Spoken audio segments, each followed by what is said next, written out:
Hey, listening to Commander Cookout Podcast, episode 196. I'm Brando. I'm here with Ryan, and we're going to continue the arc of the good vibes by talking about a deck that's a Mexican standoff. Now, hit our theme song!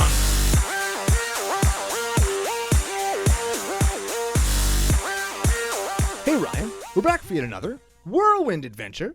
How you doing? Good. What is going down? Whole ton is going down. We're back for yet another Good Vibes episode. We're going to talk about another listener-submitted deck that proved that CCO Nation is, in fact, worldwide. The nation is Bigger than a multinational. Nation. It's like in what's that show with the robots who are big that fight each other? Not Transformers though. Gundam, where they have like. I was going to say Pacific Rim, not to be confused with Pacific Rim Job. Do not Google that. No, don't. Oh man, I never even thought of that. That'd be salty. Gross. Extra. Yeah, it's like when you have like a girl who has black lipstick on, and then it kind of because she's eating or drinking, and it kind of goes off, and then her mouth kind of looks like a butthole. Not interested in any of those things. Huh. Well, I mean, give or take. We've also got some patrons to thank. We got some good vibes to share. We got lots coming up. But before we do any of that, we have to thank our official. Easy for me to say. We have to thank our official sponsors, FusionGamingOnline.com. They're your source for all your gaming needs. Oh, baby. They are. We talked on the pre-show, CCO pre-show. You can sub on YouTube. You can watch this on YouTube. So if that's you, welcome. If you're a new sub, thank you for being here. Appreciate it greatly. You made an order using CCO Fusion 5 promo code? Yeah, I got my first single from Fusion Gaming. I'm very excited. I got one of those cool Blood Moons from the Double Masters. Buy your singles, avoid the packs. I have video evidence that that you can just get fucking rolled. That's it, like on Brando Does Stuff. Link always in the show notes to our solo channels. Brando got rolled. It wasn't his box, it was our friend Donnie's. Oh, thank goodness. Yes. Oh, man. F you, Donnie, at this point for giving you such a bad box. Absolutely. That could have been way better. Although I don't know if it's a misprint because you've seen a few of the quality things from the and I mean whatever that is what it is. I think all the low quality stuff has been coming out of Jumpstart packs, but let's lump them all together because there's been a few where like the tap symbol on the filter lands has been the wrong one. Like you get a Gruul filter land with an Azorius. That's not tap. real, is it? Yeah. I've seen a bunch of them. Oh. On whether or not they're real, I've seen a bunch of pictures of them online. So I've been led to believe that that's a thing. But I got a Wrath of God that doesn't have the circle on it.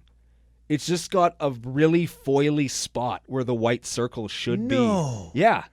Like it's the wildest It doesn't thing. have a number on it? Well, no, like in the picture. Yeah. In the picture of Wrath, the card is totally fine. Oh, like the art. But when you look at the art of Wrath of God, where it has that circle in the middle of the art, like the focal. Because things are getting like sucked up or down in the new art, right? Yeah. Well, no, in the old art with the circle in the middle that's blasting everything. Oh, is that the art that's in the regular set, the non-box topper art? There's the laser from space. That's the buy a box. Yeah. Not that one. It's Not the that other one. one, like the 10th edition art. And the circle that's normally white isn't there. Fuck off. Pictures or it didn't happen? It's on the video.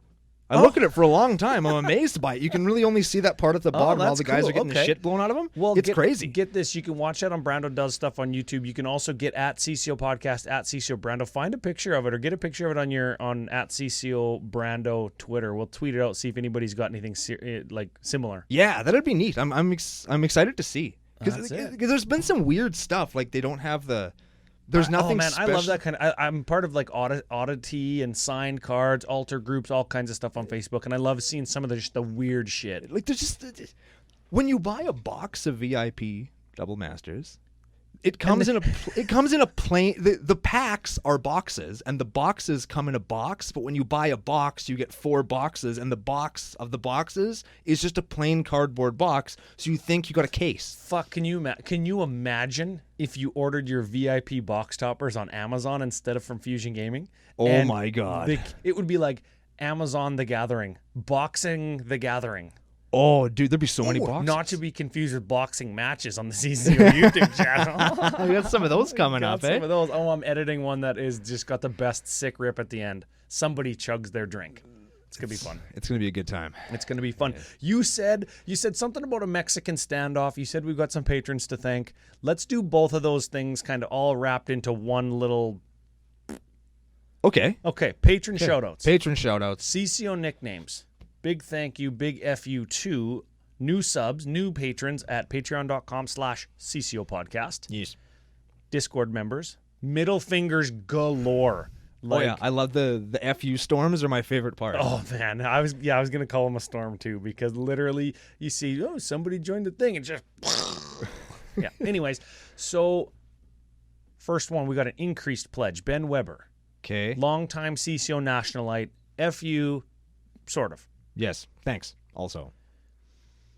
Dude, we got some good ones. We got some Okay. good ones. But All right. before we get to the funny nicknames, big shout out to fellow creators whose decks we've featured on CCO in the past MTG Lexicon. Is it? Oh, I thought you were gonna say Max Crandell. I was like, fuck that guy. Ah, yeah. We he's don't need to just- thank him. Ugh. Did Dana Roach join the crew? No, Probably not. no, Hey. I'm not even interested. We don't play enough Manoliths to have him in the Discord. Hey. Yeah.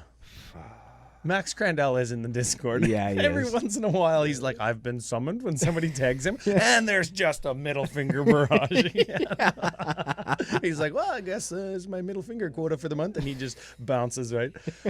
But no, MTG Lexicon, we've featured their decks on Arc of the Creator. Arc of where we finished, or where we featured a bunch of other creators. So we'll have a link to their YouTube channel and their Twitch channel in the notes this week, because great guys, super good guys to follow on Twitter. They like and share a lot. They're very community oriented and self-proclaimed dive bar of MTG. They drink tequila in particular, Wow. and fucking lots of it. Well, they sound like our kind of people. I do like them. Yeah. They sound like our kind of people. I do. Yes. Yes. Yes. So, big shout out to them. Next shout out. Morgan Batten, also known as Morgan the Stick. Baton is French for stick.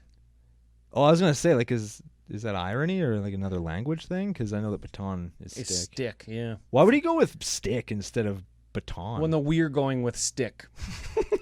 Oh, I understand. I thought that like he had You know- his you know nickname. the nickname? I thought that was a nickname he gave himself, and I was like, now we're gonna have to give him a fucking real nickname. Ah, no. Not this week. Morgan the Stick. Twiggy The options are yours. got there. Any what is it, a synonym? Different word but means the same thing? There's a bunch of them, but I'm not gonna say them all here.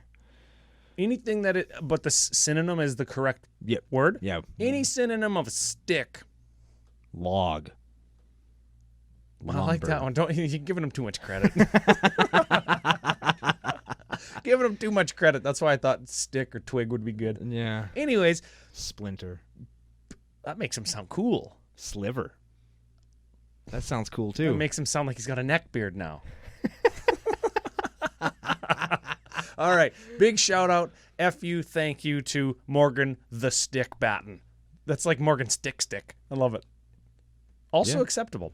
Last one of the week. Michael Conch. Like conch. Like Like a conch shell? You hold that up to your ear I and was- you hear the ocean. I was kind of thinking like gaunch. Like gotch? Also underpants? Yeah, Michael Underpants. More underpants. I feel like we already have several Michael Underpantses in the nation. well, but then Michael should Michael stop having- Underpants the second. Also good. Oh, I like that. Yeah.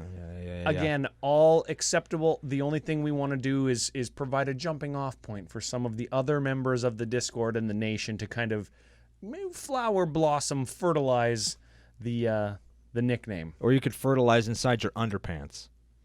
That means poop yourself. Don't do that though. I heard a story from I was just gonna tell a story. third-party story where there was this girl who, I will not say her name, it wasn't Kyla though, Okay. was trying to lose weight, and she was using one of those fat binders, and the ones that just make you shit until you lose weight. And I guess one time she was sitting there eating, and she sneezed, and she shit the chair. It's like when Stewie, She sneezed out of both like ends on at the same Family time. Guy, like season 1 or 2, when Stewie poops out all those octopus eggs or whatever, and he just like his head hits the ceiling because so many octopuses come up the back of him. People know what I'm talking about. There'll be a little image of it on Twitter for this episode. I bet you. Gross. That's it. Yeah. Oh, hey, nobody guessed the Lord of Tressorhorn in the CCO pre-show guessing game last week. So Oh, we're that rolling over packs or stickers or coasters to next week. That amazes me. And nobody got that. We were so no. No, we Well, were pretty yeah, blatant. after we announced that it's Lord of Tressorhorn for the deck list proper, and they were like, "Oh fuck, of course it was a Grixis deck, and it's fucking Lord of Tressorhorn." Like, of course it is, right? So Yeah, well. this week, however, Oh shit. Yeah. oh hey, no, hold on, I had one more kind of rollout. Thank you. Oh, okay. Well, okay, we'll kind of roll it into the deck list announcement today. Okay. We are doing a listener submission from a while ago. We had it saved in the email because the list is cool, and particularly cool that this listener, Joaquin Gonzalez, from the Philippines.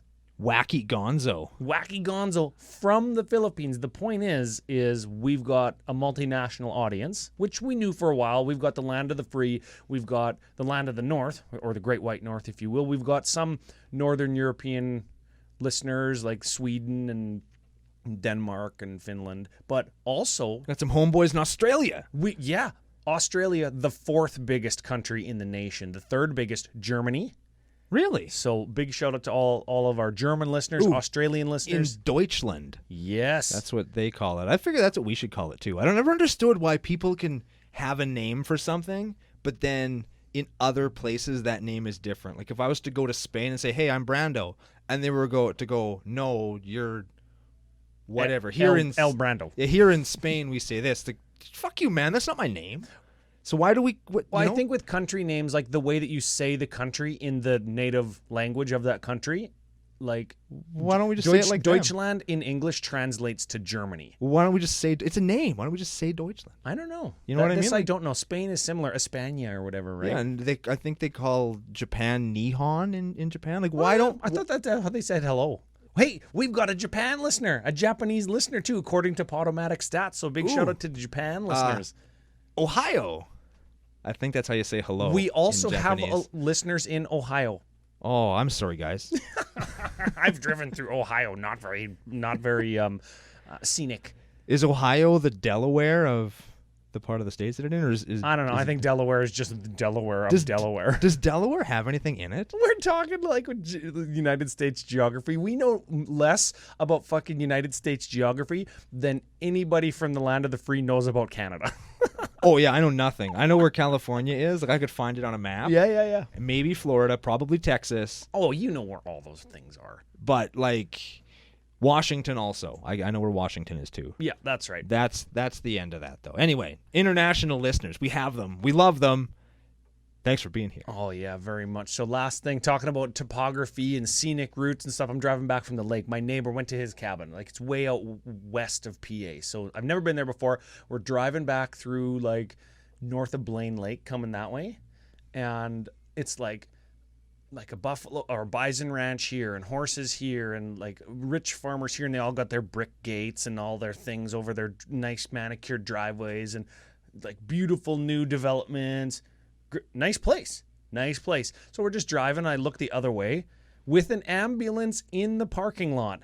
This old fucking beat up old yard. It was like an antique, like an old store from like the 40s that was now converted into antique shop with all the shitty old cars out behind it, and not cars from the 20s and 30s. No, cars from like 1992. It was called Old Stuff. What do you think they sell? Oh man, so we had a good laugh. Like literally you look left and it's like $1 million house. You look right, Old stuff. fucking old stuff. I thought you'd like that. Speaking of things that I like and stories, This is Cinematic Cookout Podcast. this week's episode of Cinema Cookout Podcast. This is actually the movie that was recommended to me more often by more people than any other movie. And you have never seen it. And I had never seen it before. People outside of the nation, when I told people I was doing this, oh, you have to watch this show. Ice Pirates.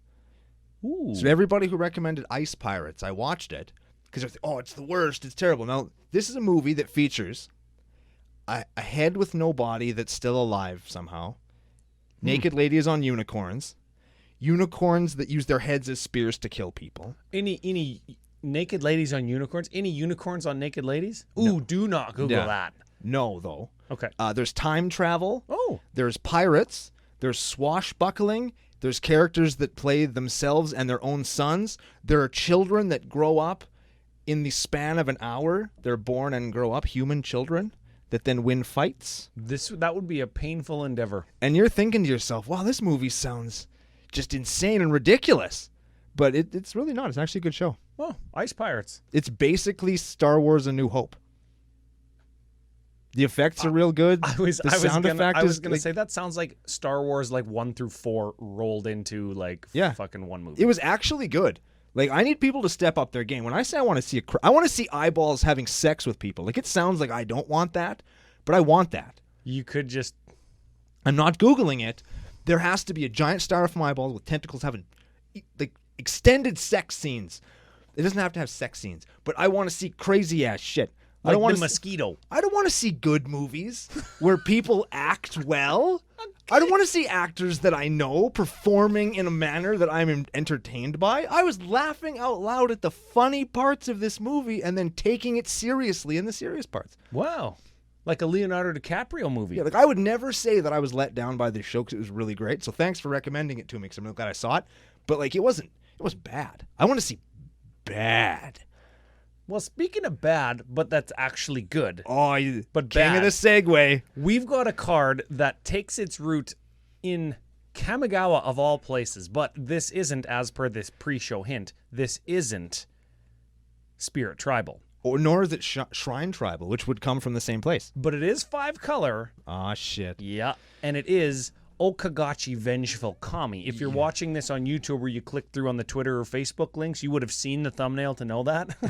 But if you're listening just like in your car or whatever, you are like 17 minutes in and still haven't fucking heard who the commander is. So give it a read. We are doing OK Itchy Vengeful Undies. Ichigachi I like Vengeful it. Undies. That sounds like a movie you would watch. Absolutely recommend it if you know where I can find it. Not recommended. Not recommended. RevengeCrabs.com. They are not the sponsor of this show. Don't go there. Don't buy their extreme package that shampoo doesn't even get rid of. Is there a story here? Nope. Vengeful Kami, give it a read. Just thought of it. Entered my brain. Okay. All right. OK Itchy Vengeful Undie is a 6/6 flying trampler for Wooburg and 1. Whenever it deals combat damage to a player, if that player attacked you during his or her last turn, exile target non-land permanent that player controls. So it deals combat damage to somebody who attacked us on their last turn, and we just get to mess up their whole day. Yes. Okay, so we would maybe want to incentivize people to attack us, or that is Okagachi is the disincentive to make people not attack us. I think both, right? Just based on a bunch of the other stuff that's in here, we want to not get attacked, and our commander is one of the ways. We're doing I forget the word for this, where you play your game not by trying to steer other people's decisions in a particular way, but trying to put them in a position where they have no good decisions to make. Oh. Where like attacking somebody else kind of sucks, but they're incentivized to attack you because you're being a poop, but they don't want to attack you because you're going to get them with Okagichi. You're going to give them the itch. Right? You're going to give them the gitch itchies. So it's a thing. I'm sure there's a word for that, like some martial arts term or some chess term where you're like trying to kind of set up a little bit of a lock between 2 or 3 of your pieces and maybe 1 or 2 of theirs. Yeah. There's probably some juxtaposition term that you could use. Yeah, but I don't know what it is. I don't know what it is. It's the itchy gitchy. That's what we're trying to give them. Yeah, if we have any kung fu guys or chess people in CCO Nation, let us know what those... can you imagine if we had a kung fu chess person that was just like... Oh, and they have like rooks as their nunchucks and shit? Oh, yeah. Oh, man, hell yeah. Yep. Oh, that's cool. Yep. If you have rook nunchucks... Rook nunchucks, but you can, when you're swinging them around, you can only walk straight forward or straight sideways or straight backwards. You got to switch to like your knight nunchucks, and you can like kind of skip sideways. You can like jump forward and then kind of to the side real quick. Yeah. Oh, that would be a good technique with nunchucks. that'd be As long sick. as you can maintain like their kind of swingingness. No, man, without that was like nutting yourself on them. You ever watch nunchuck videos like on TikTok or something? Not TikTok, but How you long know, have you known me, Ryan? you know Of when you're course. just going through the YouTube black hole or the Facebook black hole and you click on the first video and then you scroll down like 5,000 videos and eventually you're just watching guys getting like hitting the balls with nunchucks. No, that's like the first thing I watch, man. You click on the first one that is that and you end up on like some black hole political science conspiracy theory type Oh no! show. As soon as I start seeing that, I'm like, nah, I need to find something. What else that is funny when people are bad at it? Nunchucks is the best thing when people are bad Nunchucks at is a it. good one, yeah. Nunchuck gun fails are also really funny. Oh yeah, gotta be careful though. Gotta well, be careful. well, YouTube isn't like murder tube. It's Don't Google that. it's people just getting hurt tube. So if you ever want to just laugh because people are dumb, gun fails, nunchuck fails, parkour fails. All of those things will amuse you. Unless you don't like seeing people fall downstairs, because all of those videos feature people I'm not a falling huge downstairs. fan of watching people get hurt. I think that's one of my things. I don't like watching that. It makes me like ugh. Oh, I definitely do not. I'm like, oh, you did something dumb and you got wrecked. Don't you think like doesn't it remind you of like a time that you got hurt? No, because all your fucking injuries have been head injuries and you don't remember. Exactly. Precisely. Wear helmets, kids. Be safe. Yeah. That's Take good care when you're doing something dangerous. Yep. Don't get the itchy gitchy. Where are we going to start today? Because we don't have custom categories. This deck was submitted before we started asking for that, so we're going to kind of raw dog it a little bit. Do we want to get some of like the main stuff out of the way? I think we start with sorceries. Yeah, that I was just thinking. Sorceries that an too. instance because there's not very many. We'll get them out of the way to set kind of the tone. Right? And they all kind of sort of do regular stuff. Clump these first few because our boy Ian has a lot of cards to get through today. Yeah, we got circuitous route. Circuitous route. We got collective voyage, cultivate, explosive veg. Oh, Dana Road baby. special, Farseek, Kodama's reach, and rampant growth. Those are our sorcery ramp package. We also have a bloom tender and a burnished heart and a rites of flourishing. We can count rites of flourishing, right? It gets you an extra card and you can play an extra, like draw an extra card, play an extra land. Yep. We can count that. I do. And if we're incentivizing people not to attack us, we kind of just point at rites of flourishing and say, hey, don't attack me. Oh, 100%. I play that on turn 3. I'm like, hey, let's nobody attack Brando because I'm helping out. And it always works. That's part of the meta. Because you got to be a real douchebag to attack into somebody who taps out for rights of flourishing. Rites of flourishing. I am going to say stop playing Collective Voyage. I'm going to say this to everybody. This is the join forces when you pay X and then everybody searches for X, right? Everybody pays X, and in most cases, everybody gets to use all the land they got before you do, and usually somebody's either just going to win or pull way ahead or Yeah. just wreck you. Yep. Or like players like Caster and then player 2-3 behind Caster pay into it and then player 4 is just like, oh fuck no. I'll get 9 land for nothing. Exactly. Right? Yeah, it's really weird, right? It's one of those cards that just it never works out the way you know want what? it to. In a deck like this or in a casual game, sometimes it's okay to just everybody dump all in just to kind of make the game happen. If like Cat's going to get out of the bag with this deck, this is kind of a Battle Cruiser classic EDH deck. If that's the case and everybody's on that, like go all in on Collective Voyage, everybody, or like make the caster pay green and everybody just search for a land. You know, everybody just gets one. Yeah. That's fine too. Anyways, next card, Fractured Identity. Give this one a read because we're probably going to see some combo pieces with this, or it might just be a really good removal. I've got something really good, spicy in the deck to go with this. Okay, Fractured Identity is a sorcery for blue, white, 3. Exile target non-land permanent, period. Each player, then its controller creates a token that is a copy of it. So you remove something from somebody and everybody else gets that something. Okay. So maybe we could remove one of our things that somebody else might not want. Like classically, this card is paired with Phage the Untouchable. we play our Phage and then we kill it and give everybody else a Phage so they automatically lose the game. We're not doing that, but that would fit pretty handsomely into this deck. Besides this being a 5-color deck and Phage wanting black, black, black, black. Black. Yeah. Black. Holy smokes. Yeah. So Fractured Identity, cool removal spell. Almost feels a little bit like a Decimate where you can, or like an opposite Decimate, right? Just wait until we hit the enchantment section and you'll see why this feels a little bit like Decimate. Oh, I've got all kinds of thoughts on the fucking I'm looking at the card that I want to cast it on that's right there. one of the reasons I picked the deck today, because I know that you love that card and I love the next card. But let's get through the instants and sorceries first. Okay, Urza's Ruinous Blast is the last sorcery. Oh, baby. Legendary sorcery, so you got to have a legendary creature or planeswalker to cast it, right? Yep. Exile all non-legendary permanents. Then you... Yeah. Non-land permanents. Was that... What did I say? All non-legendary permanents. Oh. That'd be a fucking Exile cool. That'd be a all good spell. non-land permanents. Okay. Yeah.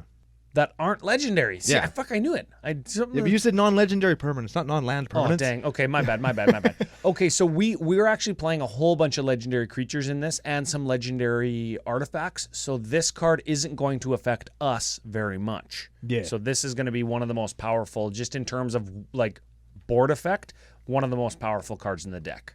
Which it always is when it goes into... Any deck that plays it, it's going to be the best. Yeah, card legendary creature deck or planeswalker deck, right? All right. Instance, we have an Arcane Denial. That's a counterspell, draw some cards. Cool. Domineering Will. That is a 4-drop instant, blue 3. Target player gains control of up to 3 target non-attacking creatures until end of turn. Untap those creatures and they block this turn if able. So you untap creatures and give them to somebody else who doesn't currently control them, and they have to block. So this is kind of like a removal spell. If you incentivize somebody else to block, you can untap a bunch of creatures. They don't have to be from the same player either. You can untap all of the key things you want to die and throw them in front of somebody else's Alpha Strike Yeah. to get them out of the way. This is very versatile and a pretty cool card, honestly. Oh, and it says they block if able. So if you attacked me and I have an Okagachi on the battlefield, so you attacked me, then it comes my turn and you've got 3 blockers. I Domineering Will your blockers to F you Smitty, but I attack you with Okagachi. Those creatures can't block because I'm not attacking the controller of those creatures. Yeah. And then I just dust one of your permanents with Okagachi. But you could also Domineering Will them to yourself and then use them for something. I could sacrifice them or tap them, or if they've got some kind of something they do. Yeah, you could attack with them. You could do all kinds of things with them. Okay. Well, maybe for political purposes, I give them to somebody else because I can't attack with them because it doesn't give them haste, right? I guess not. But if they were already around and they didn't need haste, it could be a thing. If they didn't need haste for whatever reason, yeah, okay. All right. Or we're playing a card that fucking just gives them haste. Getting there. All right, we got Gather Specimens. I like this one too. Blue 3. This is okay. Blue 3. Instant. If a creature would come into play under an opponent's control, instead it comes onto the battlefield under our control. Yeah, for the whole turn. As a replacement effect, right? Yeah. We just, instead of them getting it, it enters the battlefield under our control. So any ETB effects, we're going to get them. Yes. Ooh, baby. That's such a good card. I like who was it that played the Pegasus Storm or the Storm Herd for like 40? And I gather specimens them, so I got all the Pegasus if a instead. creature would enter the battlefield. So you just get them all until end of turn. No, you just get them all. Oh, yes, you get them all. You keep them, but... For the rest of the turn, anytime a creature would come into play, you just get them. Oh, yeah. See, I never remember how that works. I always think it's like the next creature that would enter. Oh, no. It enters for me instead. This costs fucking 6, dude. It's way better than that. So you just get, like, if somebody just goes ham with 40 Pegasus because they have 40 life. Oh, yeah, there's my 10 mana spell in white. Fucking get bent. Thanks, homie. How about Illusionist's Gambit? I feel like this is really reminiscent of Sorrow's Path, kind of the art anyways. Yeah. Anyways, it's instant for blue 2. Cast Illusionist Gambit only during declare blocker step on an opponent's turn. What the fuck is happening here? Okay. Remove all attacking creatures from combat and untap them. After this phase, there is an additional combat phase. Each of those creatures attacks that combat if able, and they can't attack us. So we're getting alpha'd. We go, no, Illusionist Gambit, untap all your shit. You get another attack step. You can't attack me, though. Go ham. So that's another couple things that we see there, the Domineering Wheel and the Illusionist Gambit, to disincentivize or to make it so we don't get attacked, in addition to Okagachi. Yeah. That works really good with OK Gitchy Itchy, too, because if they attack you and then you Gambit them, you can still swing at them next turn and get their stupid thing to teach them a lesson. Yeah. Oh, yeah, because You've still Okagachi been attacked. just cares about were we attacked, yes or no. Yeah. Or did we deal damage to the player that did attack us? So they don't have to hit us. They just need to have been declared attackers. That's right. Yeah, I like that. Last instant is Mirror Weave. You give this one a read. I don't know what this card's doing in this deck. Each other creature becomes a copy of target non-legendary creature until end of turn.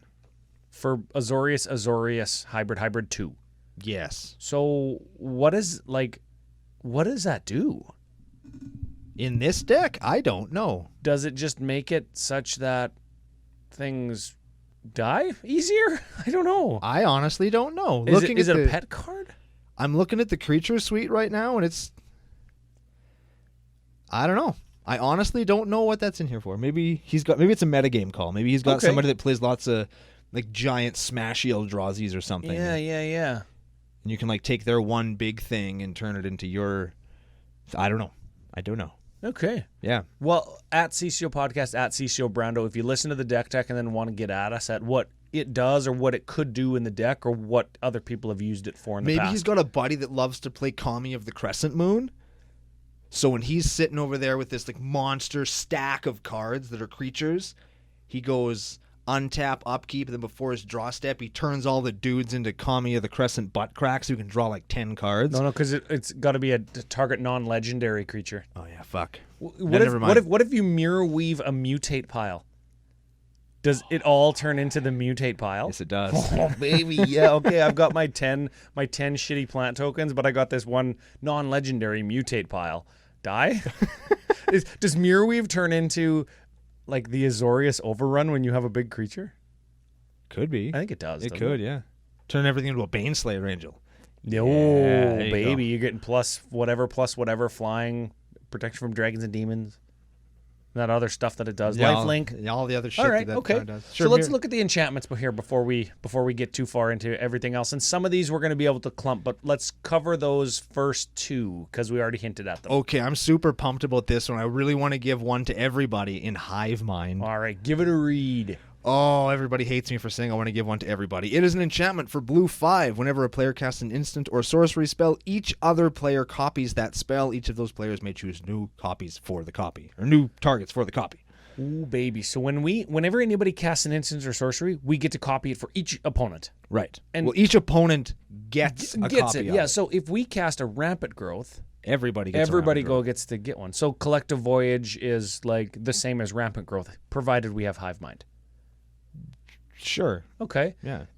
Hive Mind with Fractured Identity. All kinds of things are going to be dying, but then all kinds of things are going to be entering the battlefield again. Yeah. That's why it's like Decimate. I'll get that. You'll get a copy. You get that thing. I'll get a copy. You get that thing. You get that thing. And then we all get that thing back. So everybody's kind of decide what they don't want their opponents to fucking have. And that could be one of the reasons you said this is like a Mexican standoff. Well, I mean, nobody wants to remove you. Like, nobody's going to path your guy because then you'll path their guy, and then somebody else will path their other guy, and then somebody will path their guy. Or if you're playing a bunch of... What's that thing where your dude dies and you get spirits instead? What about this? What if somebody casts something with a Hive Mind out and somebody else Arcane Denials it, and everybody gets a copy of Arcane Denial and just piles it on, and then one guy gets to draw like 10 cards? Is that good or bad? Well, it's probably bad. It's great for that guy that just got wrecked. Oh, no, it's really good because we're playing a Nekuzar in this deck. That is awesome. Okay. Hive Mind is incredible. I like seeing that card. Even if it's kind of bad, I do like it. Even though it does create game states that are totally fucking awful. It does. It's fun. Yeah. I like it. If you're playing in the right group, that's a great Hive card. Mind mixed with Eye of the Storm, mixed with all the other Chaos cards, right? Yeah. Like that's the deck. That isn't what this deck is. No, that's not what we're doing. And that's not where I would play it. I did it once, never again. Next up is Mass Hysteria. That is red enchantment. All creatures get haste. That's the one that I really like because it Sick. changes the rules of Magic in such a way that it's just like nobody can plan to attack or block. It's just like you drop your guy, he's fucking swinging. That's happening. Yeah. How about Mind's Dilation? Ooh, baby. It's a wall of text. Whenever an opponent casts their first spell, that player exiles the top card of their library. If it's a non-land card, we cast it without paying its mana cost. Yeah. So you cast a spell, I get something for free. You cast a spell, I get something for free. That's why it costs 7 Yeah. and is a mythic. Yep. How about Oath of Druids? Oh, so we're playing Oath of Druids and Oath of Lieges. That's right. So they both operate in the same way. So I'll read Oath of Druids, I guess. At the beginning of each player's upkeep, that player chooses target player who controls more creatures than we do, and then we get to search for a creature put onto the battlefield. Yeah. And No. You reveal to a creature off the top. Oh, yes, that's right. And then you bin the non-creatures and the creature goes into play. And everybody gets to do that each turn. As long as somebody has more creatures than them. Yes, as long as you don't have the most creatures. And Oath of Lieges is essentially the same, except you search for a land. A basic land comes into play untapped. And it's just if somebody has more land than you can Yeah, Oath of get it. Lieges is like the poor person's land tax. I But don't- you only get one land. I don't hate it. I kind of like it because if you are playing, let's say you're playing a white-red or just a white deck or whatever, if you're inclined to do that, Oath of Lieges is a good card because it lets you keep up with the decks that are rampant, right? Yep. There's always going to be that deck that's putting out 2 land a turn for a couple of turns, the Azusa player, whatever, and eventually Oath of Lieges will pay dividends, and it's not a removal magnet like land tax is Oh, yeah. because everybody kind of gets to benefit from it. Yeah, very white in that way that it's kind of bringing everybody up to the person who did the ramp thing, right? Yeah. Okay. So I'm a fan of that. And then the last 4 enchantments are Vow of Wildness, Vow of Malice, Vow of Lightning, and Vow of Flight. Those all give some kind of buff and some kind of color-associated benefit to Enchanted Creature, and Enchanted Creature can't attack us. Yes, they get bigger, they get an ability, they can't attack us. Yes, but we can enchant our creatures if we want to beat in on somebody else. Like Correct. with Okagachi has flying, for example. We give our guy +3 in trample. We don't care that he can't attack us. Correct. So see you later. And there's also a Smothering Tithe, but we all know what Smothering Tithe does. Yeah. Draw a card, we get a thing if they don't pay 2, right? Correct. Should we do some arties? Yes, you stole my segue. Sorry, man. What I was gonna fucking say is, speaking of can't attack us, Assault Suit is our first artifact. Oh yeah, it's an equipment for 4, equip for 3, so all in 7. Equipped creature gets +2/+2 haste, can't attack us or our planeswalkers, and it can't be sacrificed. Then an additional paragraph. At the beginning of each opponent's upkeep, you may have that player gain control of the equipped creature until end of turn. If you do, untap it. Untap it, they can get it, and it's just pass the creature and everybody take a hit. Yeah. That sounds like a good time, actually. Pass the creature. Oh, I always thought that would have a cooler picture on it.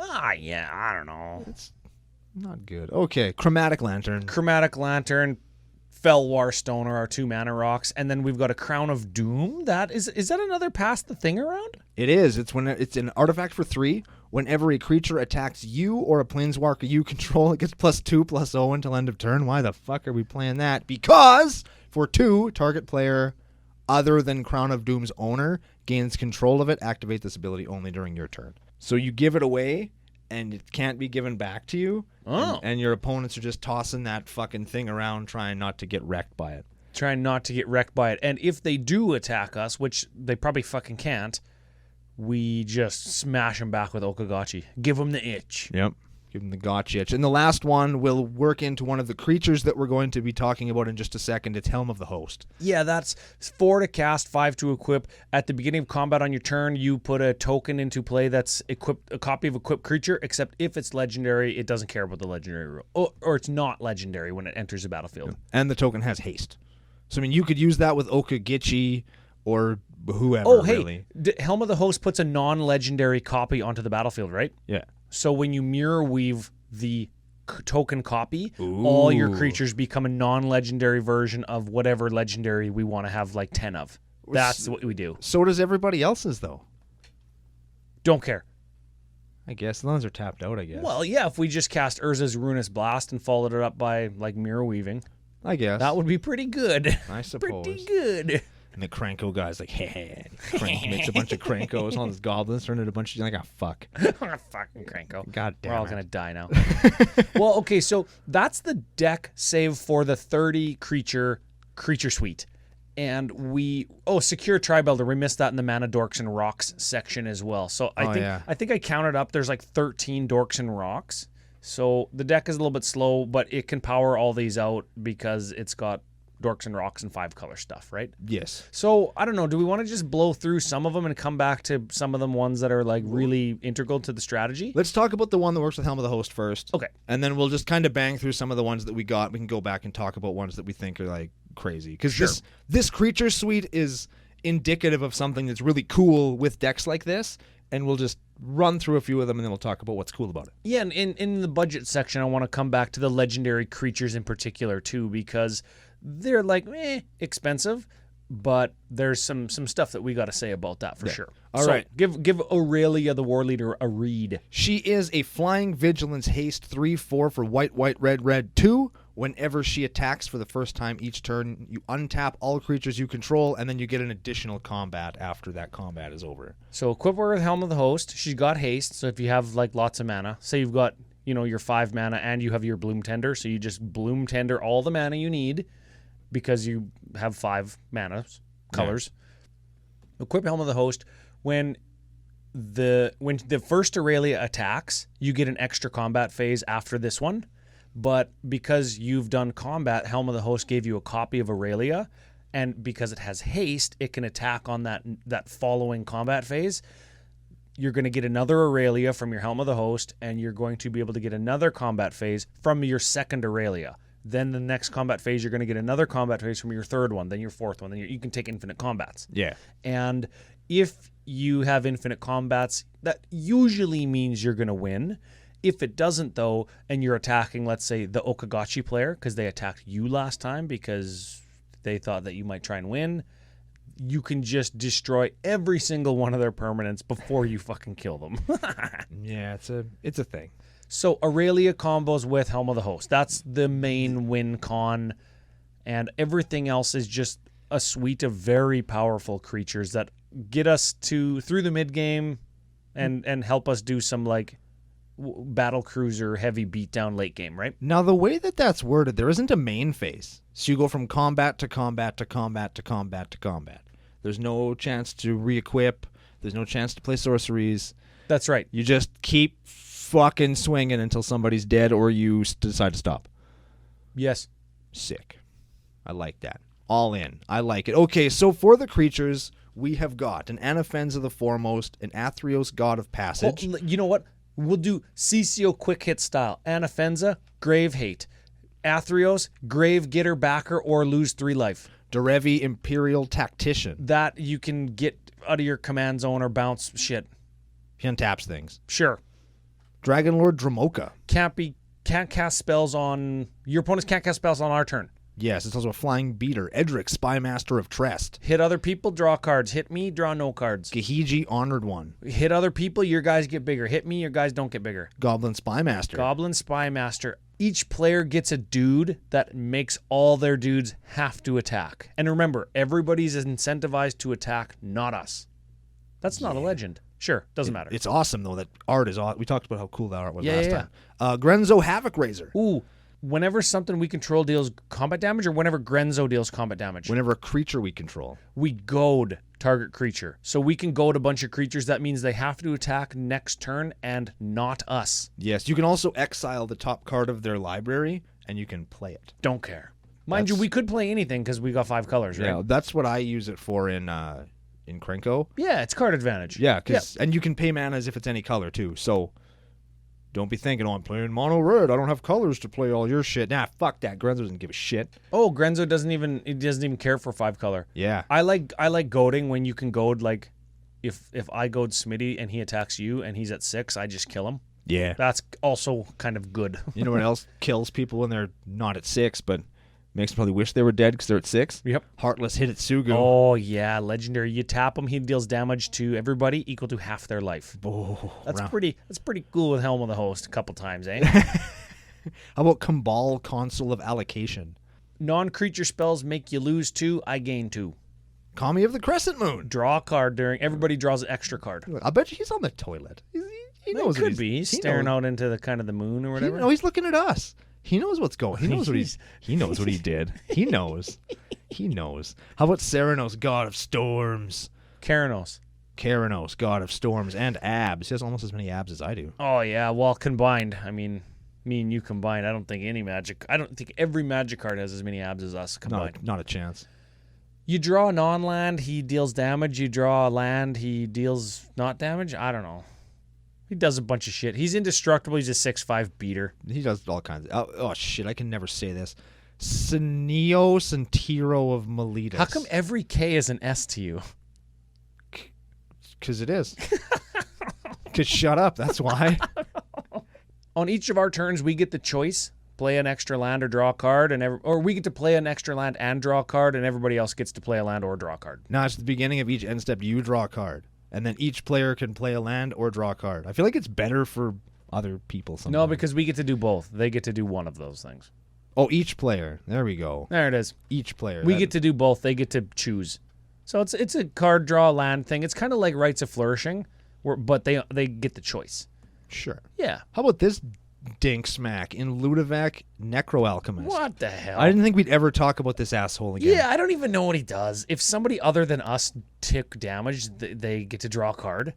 It's got to be close, right? At the beginning of each player's end step, that player can draw a card if a player other than you, meaning the controllers of Ludovac, lost life. Oh, yeah. You motioned like we're both the controller of Ludovic. I got it. Yeah. So attack each other. Fucking I'll draw cards. Or you got, I don't know. You can draw. How about Triple H himself? We talked about him earlier. Oh, yeah. WrestleMania, what, 33?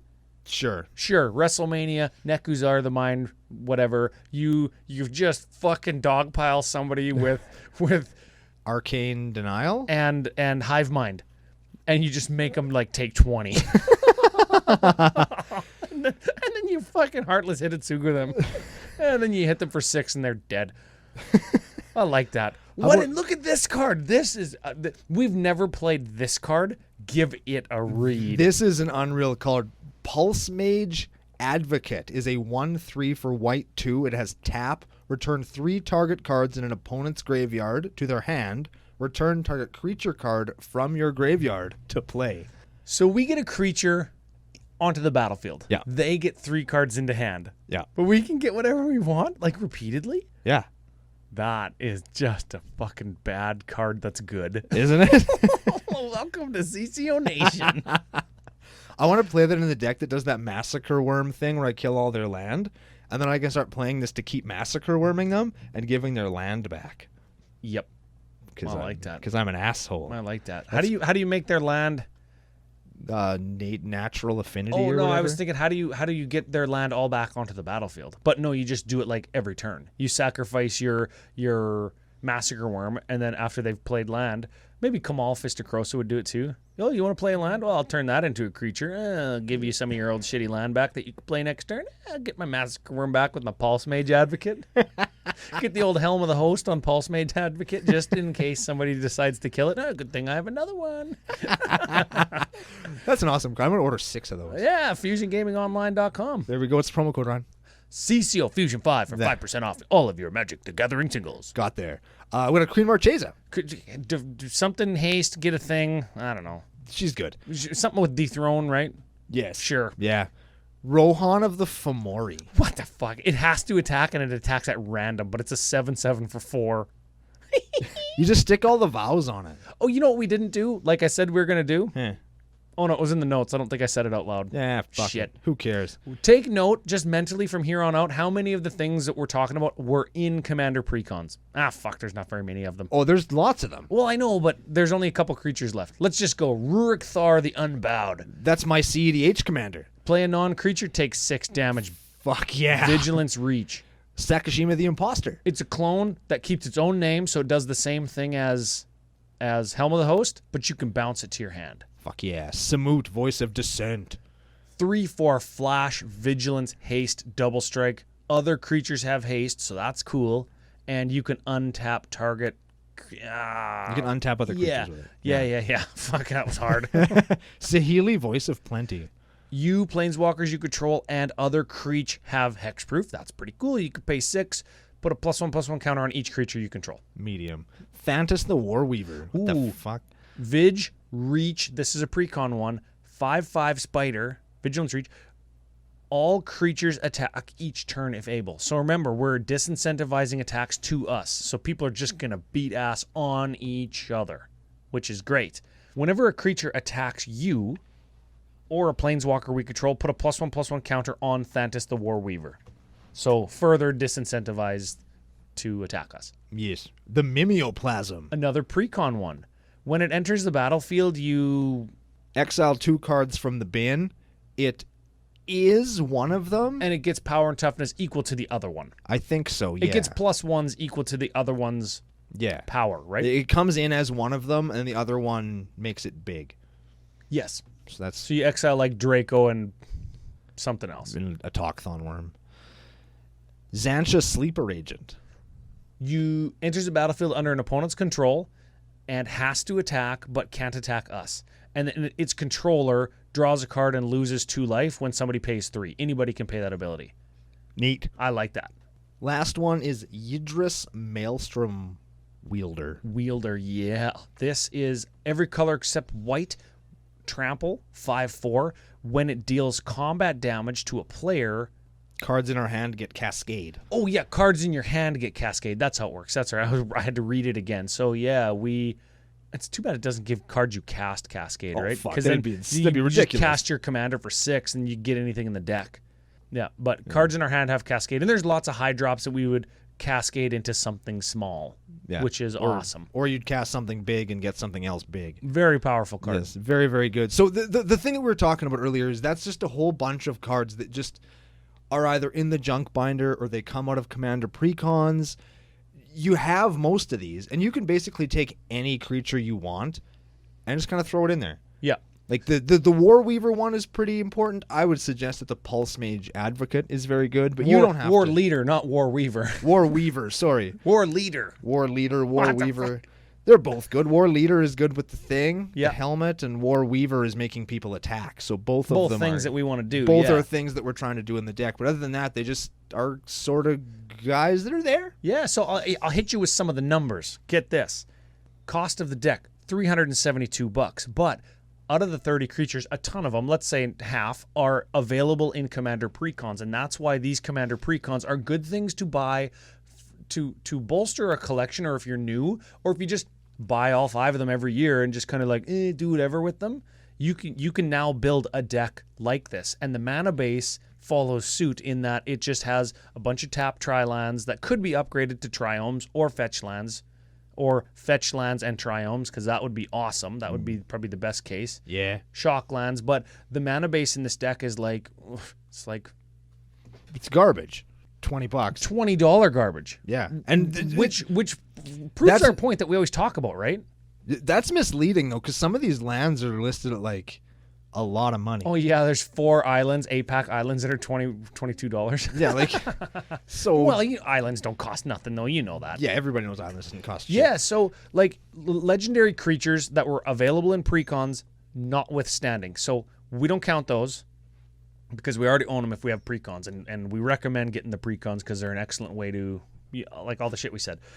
If you take out a Bloom Tender, you could put in the one from Eldraine, the 2-color Bloom Tender that costs 3 mana. Something Elder.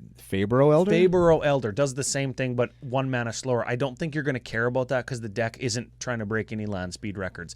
And instead of the $33 Bloom Tender, you get the $1 Fabro Elder. You know what you could do too if you don't want to play either of those cards? Mm-hmm. You could stop being a punk ass bitch and play a Brash Taunter, because nothing stops you from getting attacked like a Brash Taunter. As long as he's untapped, you can block with him. Right? And he'll just wreck wholesale ass, and you've got a Derevi to untap him. Oh yeah, baby, you could be fighting stuff all day long.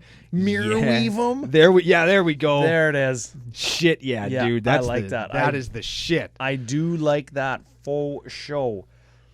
I was gonna say, we forgot there's an Ashiok in here for Grave Hate and anti-tutor stuff, right? Forgot that. It's good. Smothering Tithe. There's no Soul Ring in here, and if you have precons, again, you've got Soul Rings. Yep. So there's another $18. Chromatic Lantern.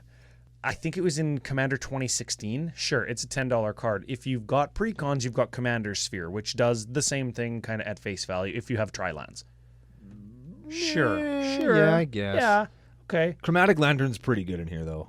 I think so, when too. you have a ball sack mana base like this, you want a Chromatic Lantern or a Prismatic Vista if you hate money. Yes. but both of those would be good. Yeah, well, this is the budget section. We're trying to not spend money, right? Well, if you took those out, like those four most expensive cards I mentioned, $310, and again, you're going to have a ton of the stuff like the Securitas or Out Collective Voyage, Explosive Veg, Farseek, all Commander Precon stuff, right?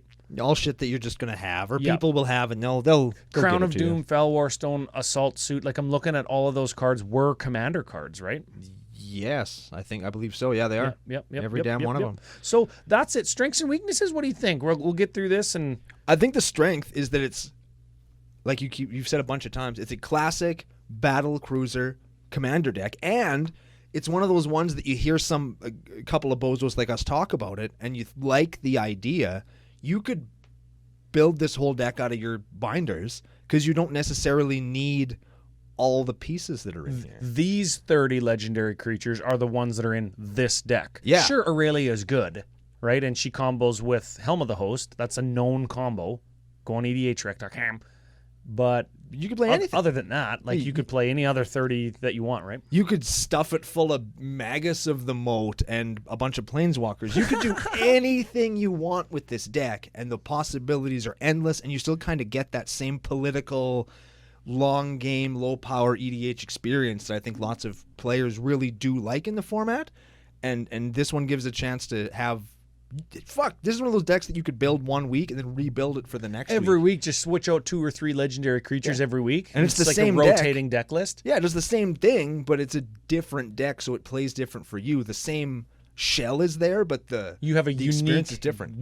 unique gameplay experience. There it is. That's classic CCO right there. That's Fuck CCO like 214. Right? Scripture right there. That is. Weakness, well, we do have a fairly budget 5-color mana base. There's no shocks, there's no fetches, there's no duels, there's no triomes. Triomes are so goddamn good with the fetch lands. The like 2 fetch lands and 2 triomes can get you any color mana you need, right? Well, he is. No, I guess I was gonna say he's playing a panorama or two, but they just get basics. They get basics, which What is a- still fine. Yeah, fuck him. Get him out of here. Get him out of here. Get Cut them. him. Basics. Get that shit out of here. Actually, the 4 casting cost green sorceries that find 2 forests, not basic forests, but forests. Yeah. Those would go real good in here because you could get triomes, and you'd basically have your mana all the way fixed right there. Yeah, you think triomes have bottomed out in price? You think they're going to start going up now that we're already on Double Masters and Zendikar Rising previews are going to start soon? I think there was enough good stuff in Ikoria that I think people will still be after them. And with the cool art versions of them, I think that they'll be low for a little while. Like, I don't think there's any rush to get them, but I wouldn't sit on them for too long. All right, well, 5-color, 4-color, they are good. Recommended. FusionGamingOnline.com. There we go. CCO Fusion 5 promo code. Get 'em. Yes. Get them now. Get them now. Play them. They're good. They're fun. Everybody will like them. Or and be square. And if you get those cool extended art comic book ones, people will respect you. Oh, Because yeah. obviously you have to have borderless cards for people to respect you. Yeah, that's what they want you to think, eh? And if they're not available in borderless cards, Facebook.com/CCO Podcast every Thursday. There we go. There it is. We got there. Fucking got there. Oh man, king of the promos, king of the segues, it's all there. Oh, Get 'em or shit. be square, as I say, right? Yes. Let's move over to the old spice calculator Spice calculator. because we have a spicy nug, if you will. And I will. And I absolutely will. So Okagichi, the Itchy Gitchy, Yeah, Itchy Gitchy, the Vengeful Undy. is 19th on EDHREC.com's page for 5-color commandees. That puts him right above our boy Sliver Hivelord, King of Mutate, and right below Corona, the False God, Queen of decks that I fucking want to build but never did. That was better than what I was going to say. Honestly, I would put her in here instead of Oki Gitchy because it has all the shit that I was going to play with her. Oh, all there those you go. vows so she can't attack me. I'd play some changelings so that when whatever creature type they pick with Corona, my guys get bigger. Yeah. Aw, Okay. yeah. Well, that sounds like a future CCO deck. CommanderCookit@gmail.com. If you want, or the preferred deck list channel. If you're a patron, you can get your Corona decks in there too. Good call. We're not doing that. We've got 572 lists of Okagachi to base the spice calculator on, where we look at the cards that show up on that page, and anything that matches makes it less spicy. Yes. And today we only have 12 matches. Holy shit. Out of like the 140 cards on that page, only 12 of them match the cards that we're playing in this deck. And I'll bet you they were all sorceries. Yeah, they were like the land ones and Smothering Tithe and Yeah. like All the mana fixing Burnished stuff. Heart or whatever, right? Yeah. So, okay. No tutors in the deck. Okagashi could play some tutors, and legendary creature decks want like the Time of Needs and stuff, right? Oh, yeah, and, you and the Sisei Weatherlight Captains and stuff, Yeah, right? you could play one of those two and not change your spice rating. There it is. Because everybody gets one. Get this. Average CMC, 3.66. What? That's getting pretty high. That's actually way lower than I thought it was going to be. You thought it was going to be like 8. Well, yeah. Okay. Yeah, I did. Well, we punch it all in. Gather specimens. Yeah, that's it. Punch it all into the spice calculator. You get a spice rating, 67.2. Whoa! That is a gooder. That is spicy as hell. That's good. That is good. That's at that time I got cayenne pepper in my eye the other day when I was eating nachos. Oh, man. Oh, I had so much beer and nachos yesterday for like the third day in a row. Woke up today, I was real thirsty. It's probably the nachos. Did you drink more beer? Is that? To quench my thirst? Yeah. Should have. But I was driving, had to be responsible. Okay, very important. Do not Yep. drink and drive, kids. That is truth. Yes. More scripture. Yeah. CCO scripture. There's like That's- 3 things that we don't do here. One of them is build bad decks. One of them is drink and drive. What was the other one? The other one is have a unique gameplay experience every time. But those are things we don't do? No, those are things that we do. Well, That we everybody- don't drink and drive. We don't drink and drive, though. We don't. We It's not a double negative, Ryan. Learn your grammar. If we don't, then that means we do. Oh, But we don't. fuck. We do not do that. Yeah, that's right. That makes perfect sense. Okay. I might have had beers with lunch, okay? Give me a break. Oh, yeah, that is great. Give me a break. That is great. That is rich. Well, you know what? Big thank you to Joaquin Gonzalez. I hope we're saying that right. Wacky Gonzo. Wacky, yeah, is that what we called him? That's what I'm calling Itchy him. Gitchy Gonzo. That's good, too. Love it. From the That- Philippines, big part of the nation, as it were. We've got lots of downloads from the Philippines, according to our stats tracker. I don't know. Maybe it's a click farm. Maybe I can't assume that. Maybe it's all itchy gitchy. Maybe he really likes the show. He listens to each episode like 100 times. He downloads it onto all of his friends' phones just in case they. Yeah. He sets it as their ringtone and then he calls them. Oh, hey, you're listening to Credit Girl podcast. What the fuck? How come he's calling me again? Yeah. That's the best way to share the show, actually. Just break into your friend's house, steal their phone just for a minute, download every episode of Commander Cookout Podcast, and like put it as a ringtone. Each episode has their own ringtone to every contact in their phone. And then give it back to them, and then just like call them and all their friends to also call them, so they just get blown up on their phone. Just with wait for CCO. the birthday. And then when people start texting him happy birthday, all of our episodes will start playing at once on their phone. Holy CCOception. Phone just fucking blows up. Middle fingers are flying through the air. Beer splashing everywhere. Nachos and cayenne pepper getting in people's fucking eyeballs. Oh, yeah. Oh. And the eyeballs And crawl you- out of the head and and go you- tentacles, start having sex with people. You thought that you had a good idea designed for a playmat. No, I want somebody's phone blowing up and middle fingers and nachos and beer flying out and stabbing into people's heads. I don't know, man. I still think a T-Rex with a rocket launcher that shoots jetpack wearing sharks with nunchucks is still pretty cool. Yeah, but the nunchucks have to be hitting guys into their balls. Of course. Yes. Where else would the shark hit them? There's no ties in CCO Nation to sharks, though. You just like sharks. We have to have something that means something. And middle fingers stabbing you in your eyeballs. That's true. That is important to us. Well, the shark could have a middle finger tattooed on its forehead. Instead of laser beams, he's got fucking middle finger beams. We could just have hands instead of flippers, and the hands are giving middle fingers. This is getting better and better. Oh, this is getting better. I guess at CCO Podcast, at CCO Brando, and or the Altered Art channel in Discord, if you have ideas like this, we can make it happen. The future is now. Fusion said they wanted to partner with merch. There it is. Boy, we're going to make them regret that, hey? Yep, and I'm Oh, certainly baby. not putting any words in their mouth, but you said.